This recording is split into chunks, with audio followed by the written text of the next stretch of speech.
परम पूज्य जिन धर्म प्रभाविका वात्सल्य मूर्ति आर्यका रत्न 105 श्री सृष्टि भूषण माताजी सत्संग का 30वां वात्सल्यमय पावन वर्षायोग 2023। आयोजक श्री आदि सृष्टि वर्षायोग समिति मुरादाबाद। निवेदक सकल दिगंबर जैन समाज मुरादाबाद। प्रायोजक श्री आदि सृष्टि वर्षायोग समिति मुरादाबाद एवं सकल दिगंबर जैन समाज मुरादाबाद। परम पूज्य जिन धर्म प्रभाविका आर्यका रत्न 105 श्री सृष्टि भूषण माता जी की मंगल प्रेरणा एवं आशीर्वाद से संचालित संस्था श्री आदि सृष्टि मंगलम अतिशय क्षेत्र श्री महावीर जी में चतुर्विध संघ आहार उपकरण आदि की व्यवस्था सुचारू रूप में कई वर्षों से की जा रही है, जिसमें त्यागी वृत्तियों की भोजन व्यवस्था भी उपलब्ध है। श्री आदि सृष्टि मंगलम श्री महावीर जी में त्यागी वृत्तियों के आहार एवं यात्रियों के ठहरने के लिए वातानुकूलित कमरे भी उपलब्ध हैं। स्थल मेन मंदिर के सामने सृष्टि मंगलम भवन। अधिक जानकारी हेतु संपर्क करें 7300741008 या 9376571002। एक अंधा और एक ठीक व्यक्ति की दोस्ती हो गई रास्ते में। वो कहने लगे हम आपके साथ चलते हैं। दोनों चले एक रात। एक को नींद आ गई और अंधे की नींद रात को आधी रात खुल गई। ठंडी की रात थी। उसने देखा बगल में कि डंडा मिल जाए तो मैं उठकर बाहर चला जाऊं। उससे अचानक एक डंडा सा लगा। डंडा नहीं था। एक सर्दी के कारण सांप पकड़ गया था। अब सांप पकड़ गया था यानी जम सा गया था ठंडी के कारण। तो उसने सोचा वाह क्या चिकनी डंडा मिल गया। और वो कहने लगा परमात्मा भी कितना दयालु है, क्या सुंदर चिकना डंडा दे दिया आज मुझे। और थोड़ी देर बाद आंख वाले नृत्य की आंख खुली और कहने लगा पागल हूँ तुम, ये सांप है तुम क्यों लियो। वो कहने लगा माना मैं अंधा हूँ लेकिन तुम मुझे अब धोखा नहीं दे सकते हो। आज परमात्मा ने मुझे सुंदर लकड़ी दी है। इतने दिन से तुम मेरा हाथ पकड़े थे, लकड़ी खुद रखते थे, मुझे धोखा देते थे। आज मैं तुम्हारी बातों में आने वाला नहीं हूँ। चलना हूँ चलो, लेकिन लकड़ी तो मैं अपने हाथ में ही रखूंगा। आंख वाले ने कहा मैं तेरे साथ नहीं चलता। भाई अब भी समझाता हूँ, सांप पे भी धूप निकलेगी तो इसकी ठिठुरन कम हो जाएगी, सर्दी कम हो जाएगी और ये काट खाएगा। वो कहने लगा रहने दे, मैं तो अकेला इसके सहारे चला जाऊंगा। और वो ही हुआ। थोड़ी सी धूप निकली और सांप ने उसे काट लिया।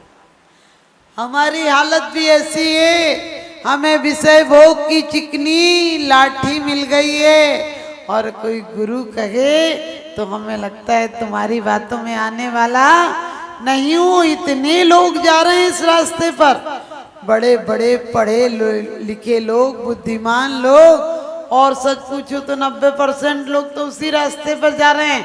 तो लोगों को गलत फहमी हो जाती कि इतने जा रहे हैं तो ठीक क्यों होगा। लेकिन ध्यान रखना, भेड़ के पीछे ज्यादा भीड़ भागती है और भीड़ के साथ साथ अपन भेड़ हो जाते हैं। ये जन्म के समय भीड़ आती है तो तालियां बजाती है, शादी के टाइम भीड़ आती है तो बारात के आगे नाचती है, और अंतिम यात्रा होती तो यही भीड़ हमें शमशान तक पहुंचा कर आती। ये भीड़ बड़ी गद्दार है। इसलिए कहते हैं कि दुनिया में रहते हुए भी अपने अंदर रहो, अपने आप को देखो। आप कहोगे माता जी कुछ तो दिखता नहीं। सिर्फ परमात्मा हमें दिशा बहुत की तरह है, क्योंकि कहते हैं तुम्हें देख कर एक ख्याल आता है कि तुम्हारे जैसा रूप मेरे अंदर भी आता है। भगवान तुम्हें देखता हूँ तो लगता है मेरे आकार के तो तुम हो। सब देखी करके आंखें जग से तो मुड़ चुकी हैं। सब देखी करके आंखें जग से तो मुड़ चुकी हैं। पाने की दृष्टि तेरी तुझसे ही जुड़ चुकी है। आवाज कान को भी नहीं और की सुहाती, गाथा गुणों की तेरी मन को यही है भाती। आपको पता है जिस दिन ये लगने लगे कि भगवान तुम करता नहीं रहे हो, इसलिए हाथ पे हाथ रखे बैठे हो। तुमने 84 लाख का भ्रमण बंद कर दिया, इसलिए कायोत्सर्ग मुद्रा में स्थिर खड़े हो। तुमने जगत की दृष्टा होने का विकल्प छोड़ दिया, इसलिए तुम्हें वो केवल ज्ञान प्राप्त हुआ है जो तीनों लोगों के पदार्थों को एक साथ देख सकता है।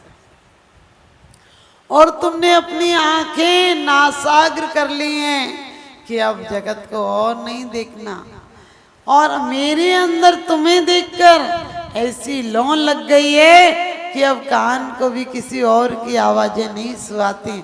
ऐसा भाव कभी आता है क्या?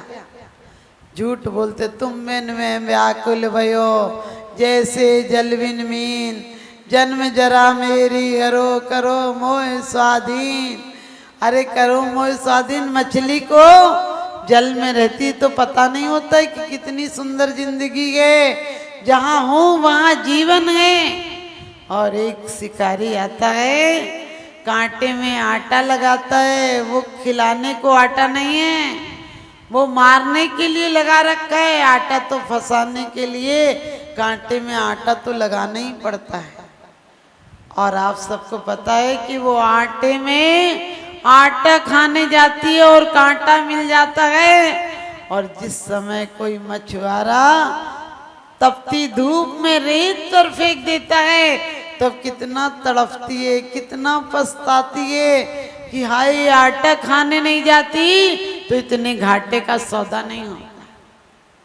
सोचो, हमारे लिए भी भोगों का कांटा, भोगों का आटा लगा है, लेकिन जन्म जन्मांतरों का कांटा भी साथ में लगा है। ये भोगों को हमने इतना सुंदर सजाया है। मैं आपसे ये नहीं कहती कि घर छोड़ के दीक्षा ले लो, लेकिन कम से कम घर में रहते हुए कसायों का कांटा मत लगने दो। भोगों का आटा लगे तो कोई बात नहीं, लेकिन भोगों को भी किस तरह भोगो। आचार्य कहते जैसे कोई बीमार औषधि को भोगता है, वो ये विचार करता है कि वो दिन कब आए जब इस रोग से छूट जाऊं और दवा छूट जाए। आप लोग कोई ऐसे हो क्या कि दवा चाहते हो जिंदगी भर खानी पड़े? आप नहीं चाहते हो। आप कितनी भी अच्छी होटल हो, चाहते हो क्या जिंदगी भर यहीं रह जाऊं? नहीं, सोचते काम हुआ और अपने घर चला जाऊं। तो ये ऐसी भावना भाव कि संसार में रहूं लेकिन अपने आप को ना भूल जाऊं, क्योंकि संसार में रहना कोई बुरा नहीं है। एक मछली बेचने वाली, एक फुलवारन और एक मछुआरन की दोस्ती थी बचपन में, और विवाह हो गया अलग अलग गांव में। एक दिन बड़े शहर में फुलवारन रहती थी, समझिए मुरादाबाद में रहती थी, और कोई छोटे से गांव से मछुआरन आई और उसने सोचा कि मेरी सहेली रहती, आज मिल के चलती हूँ। शाम हो गई, वाहन नहीं मिलते थे, रात का समय हो गया। उसने कहा बहन अब कैसे जाएगी, रात को मेरे घर सो जा, और आज मैं तेरी बहुत अच्छी खातिरदारी करूँगी, तू भी याद करेगी कि मैं जिंदगी भर नरक में रही, आज स्वर्ग में सुलाऊंगी। और आप सबको पता है उसके यहाँ फूल ही फूलों का व्यापार होता था। कहते हैं सेज बिछाई और उस पर फूल ही फूल लगाए, और फूल लगाए, कहने लगी बहन देख आज सो के देख कितनी अच्छी नींद आएगी। और वो लेट तो गई उसके कहने से, लेकिन उसे नींद नहीं आई। और वो सखी रात को आई देखने के लिए कि सो रही है कि नहीं ठीक से, और वो तो बड़ी बेचैन थी। कहने लगी तुमने क्या मुझे को आफत पैदा कर दी, मुझे नींद नहीं आ रही। उनने कहा क्या हुआ? कहने लगी जरा वो बाहर डलिया रखी है, वो ला के उस पर पानी डाल दो, तब मुझे नींद आएगी, और ये सब फूल हटा लो। आप समझ गए, मछुआरन थी, उसे फूल की सुगंध अच्छी नहीं लग रही थी।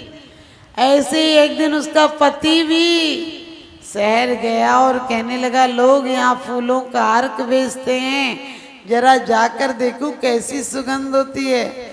वो इतर वाली गली में चला गया, थोड़ी देर में वो बेहोश हो गया। लोगों ने कहा कि बढ़िया सुगंधित इत्र लाओ जिससे कि बेहोशी तक दूर हो जाती है। लेकिन उसे इत्र छिड़का गया, वो तो और बेहोश हो गया, तड़पने लगा, कहने लगा तुम लोग मुझे मार के जान लोगे क्या? क्या मुझे आज मार के दोगे? ऐसी चीजें डाल रहे हो जिससे मुझे और गफलत आ रही है, तड़प रहा हूं। एक उसका मित्र आया, बोला भाई साहब ये ऐसे होश में नहीं आएगा। लोगों ने कहा कैसे होश में लाएगा, कैसे होश में आएगा? वो कहने लगा कि इसे गंदगी उठाने की आदत है, डलिया लाओ और इसके पास रख दो, इसे नींद आ जाए, ये होश में आ जाएगा। और वही हाल हुआ, उसके पास गंदगी की डलिया ला के रखी और वो कहने लगा वाह क्या परफ्यूम है, क्या सुगंध है। अब तो उठा के नाचता हुआ चला गया। आप खुश मत होना कि वो बेवकूफ था। हमारे पास भी वासना की गंदगी की आदत पड़ गई है और वही अच्छी लगती है। आप देखो कहीं भी कथा हो रही हो, कहीं तेरी मेरी कथा हो रही हो, कितना रस आता है, आधी रात बीत जाए नींद नहीं आती है। और कहीं स्वाध्याय हो रहा हो तो तुरंत नींद आ जाती है। आचार्य बड़ी सुंदर बात 7वें श्लोक में लिखते हैं, उपेति भक्ता सुमुखा सुखानी तो ही स्वभावाद विमस्क दुखम। कहते हैं कि उपेति भक्ता सुमुखा सुखानी तो ही स्वभावाद विमस्क दुखम सदा बदा रेक रूपस्त ही तमाम इवासी। कि भगवान आपको देखकर ये मुझे ख्याल आ गया, अब विश्वास हो गया कि जो आपके सन्मुख रहता है, जो आपको अपने हृदय में रखता है, उसके पास सुख अपने आप आ जाते हैं। और जो आपसे विमुख रहता है उसके पास भी दुख अपने आप आ जाते हैं। तो हमें वो व्यापारी बनना है। हमारे पिता वो व्यापारी हैं, जगत गुरु हैं। जगत गुरु का मतलब तीर्थंकर 3 लोक के नाथ होते हैं और 3 लोक के नाथ की प्रमाणिकता उनके 3 छत्र देते हैं।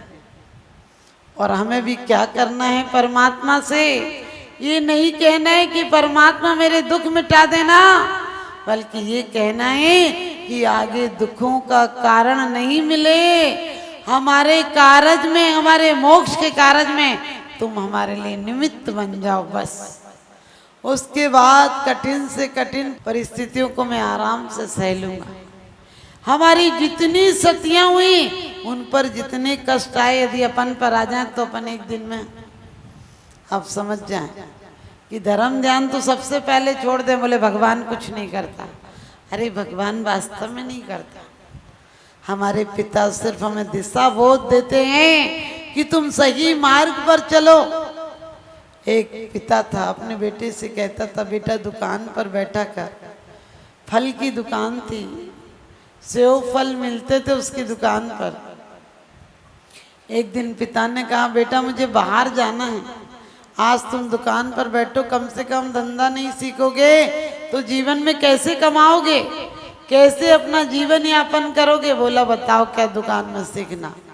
पिताजी बोले बेटा ये 200 रुपये किलो हैं, अच्छे सेव हैं, ये 100 रुपये किलो हैं, ये आधे अच्छे हैं आधे खराब हैं। तुमसे सौदा पट्टे तो ठीक है, नहीं तो कहना आपको ले जाना हो तो ले जाओ, नहीं तो और कोई आके ले जाएगा। बोले इतनी सी बात मुझे 1 सेकंड में याद हो गई, मैं बता देता हूँ। इतने दिन से दिमाग खाते थे व्यापार सीख व्यापार सीख, मैं अभी तुरंत सीख गया इतना व्यापार। तो ये 200 रुपये किलो, ये 100 रुपये किलो, आधे अच्छे आधे खराब हैं, और कोई आए तो कह दूंगा कि ले जाना हो तो ले जाओ, नहीं तो और कोई ले जाएगा। तीनों बातें याद हो गई। अब आपको दिक्कत तो नहीं। पिताजी ने कहा ठीक है बेटा, व्यापार अच्छा चलाएगा तो मुझे तो खुशी होगी। थोड़ी देर बाद चौराहे पर ठेला लगता था, चौराहे पर काम था, एक राहगीर आया और कहने लगा ये रास्ता किधर जाता है। कहने लगा 200 रुपये किलो। वो बोला तू पागल है क्या। बोले आधा अच्छा हूँ आधा खराब हूँ। बोले तुझे पागल खाने ले जाना पड़ेगा क्या। बोले आपकी मर्जी, आप ले जाओ, नहीं तो और कोई आके ले जाएगा।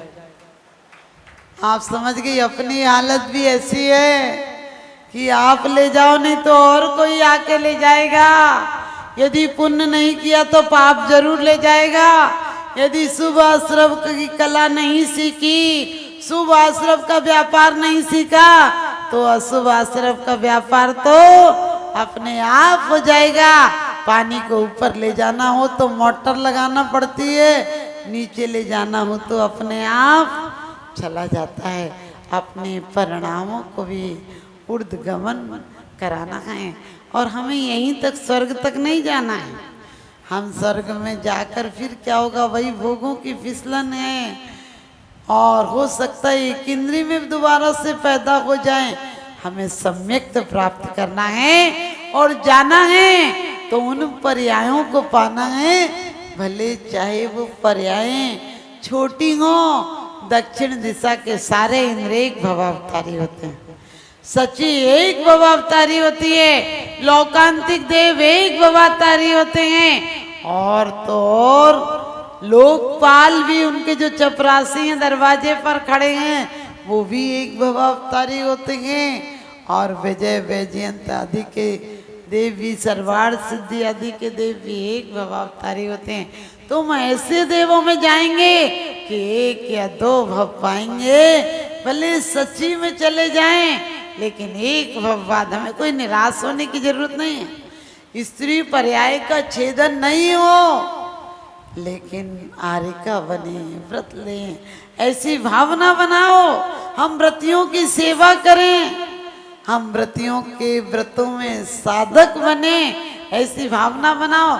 आप हम आए हैं तो आप लोग बहुत अच्छे से आते हैं। जब भी कभी कोई साधु आए तो ये मत कहना हमें मरने को टाइम नहीं मिलता है, नहीं तो सिर्फ तुम्हें अगले भव में और इस भव में मरने के अलावा बीमारी में यही कहोगी हाय मर जाते, हाय मर जाए, हाय मर जाए। ऐसा नहीं, साधुओं की जितनी बने सेवा करो। हो सकता है हमारा अशुभ का उदय हो तो पूर्व जन्म के कर्म तो इस भव में आएंगे।